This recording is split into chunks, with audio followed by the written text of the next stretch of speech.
pag hindi ka kumuha ng magandang linyada, kahit anong galing mo, hindi ka gagaling.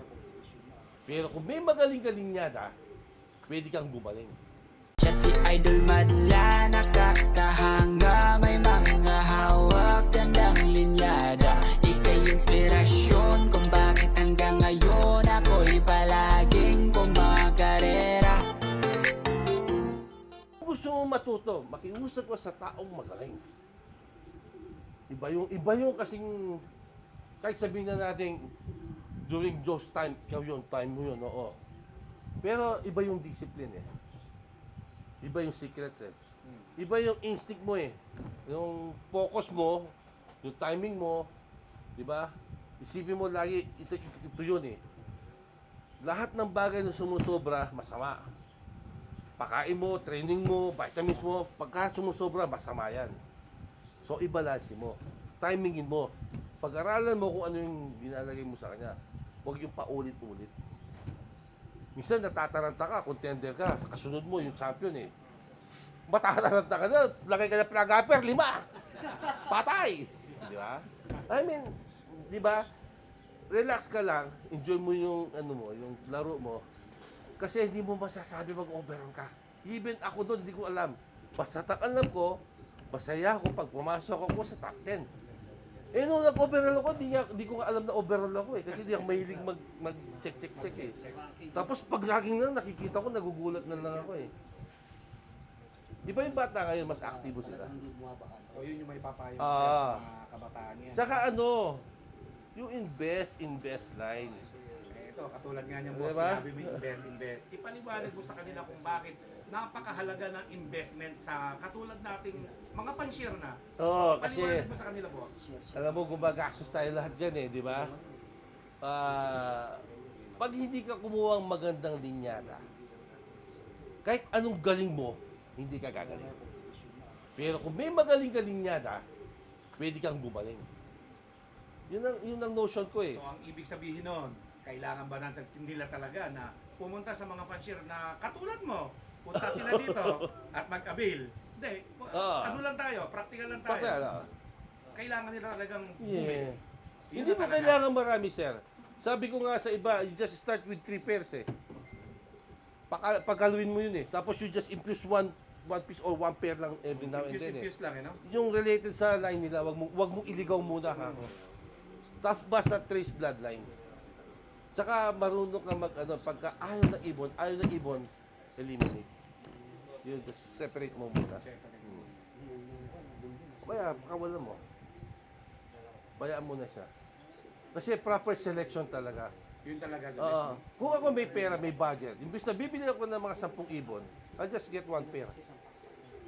The best naman. The best naman. Sir, kasi nanganganak yun eh. Oh, may 10 nga ako. Boplax naman, di ba? Kuha na lang ako ng isang pares. Ito na isang pares. Tapos magkikibaka ako. Oh, di ba? Sir, Mahirap, di ba? memorable moment mo, sir, sa pag-iibon. Tumatak sa isip mo na hanggang ngayon, hindi mo makalimutan. Sinong ibon yan? Anong lipad? Anong achievement? Nung before the pandemic, is Pagani. Pagad. Yun. Yung nakuha ni Paring Manigo. That's dalawang club overall champion sa Daybird ng Tacloban. 1,073 ang speed niya. Sa Tacloban, sir. Then, yung second ko, memorable na nainis talaga ako, is the maasin. Kasi sir, yung maasin ko, dapat complete clock. The first lap niya, hindi ko siya naklak, nandyan ng ibon ko. Kasi ginagawa yung bahay dyan. Distracted siya. O, nabarangay ako eh. Natatakot yun eh, kaya ganun. Nabarangay ako eh. Kasi inaway ko eh. Nag-iusap ako, wag muna ipumukpok kasi ibon ko bababa. Hindi makababa, lumilipad lagi. Hindi makakapasok. Oh, kaya nabutasan yung ibon ko si maasin ng first lap ko. Dahil doon, Yun ang memorable na. Sa akin naman, basis ko, okay lang yan. Diba? At least alam ko, nandiyan siya eh. nandun siya. Kaya lang, Sa totoong buhay, alam niyo Oo. sa sarili niyo na iba yung nasa Complete record. laging ganun, sir. Oo, iba yung nasa record. Kung kinumpit namin yon, baka maglalaban na kami ni Jancy. Eh. Matatalo man, konti lang doon sa first. Konti lang, minimal lang. By the way, sir, thank you sa time niyo, Ah. sir. Sir, tanong ko lang, sir. Ayun, meron mo pala. Ilang ibon ba kayo maglipad, sir? Gano'n kayo karami maglipad? 15. 15? 15 lang, tapos 2 club. That's 30, ganun. Maximum po. So, I ganun. don't go. Minsan 10 lang. Pero Sir Edwin, dun sa 15 na yon, like for example, yung bandage siya ng norte, yung 15 na yun lang talaga binread mo o mas marami siya sa 15 and then yung 15 na yun, selection na siya para dun sa race? Hindi, 15 na selection sa race. Pero meron ka na dun na mga kumbaga may mga na-eliminate na dun, sir. Meron na. Sinus ko na. Actually, lahat ng nandiyan selection na eh. Like, kung ititrace mo lahat, meron ng mga champion lines na. Tapos, ang ginagawa ko na lang, binibreed ko sila, yung may record, tapos saka yung talagang may record na winner, pinagbabangga ko. Or yung minimal ko na all dice ko, yung binabangga ko sa winner. Pero, winner to winner, ginagawa ko rin naman. Ganun siya. Ano kasi, hindi, start talaga. Bloodline talaga. Bloodline talaga. Bloodline Kaya talaga. boss, para doon sa mayan mo. Makakuha rin sa pares yan. Bumuso ka na naman. Home credit ko na lang. Home credit ko na lang muna. Sir. Hulugan. Pay later. Kasi yung mga kunyari, may sakit yung ibon nyo. Mas prefer nyo bang maaga pa magkasakit na sila? Parang ini-immune sa sakit. Hindi. Ito nga, ano yun na, minsan na, hindi ko lang alam pag sabi nila, pag may sakit ng ibon, nilalagay nila doon sa walang sakit para daw ma-immune. Hindi siguro. Kung may sakit, eliminate mo na siya. Kasi mga hawa yan eh. How sure na pagka nagkahawaan yan, kaya niya pang kumarera.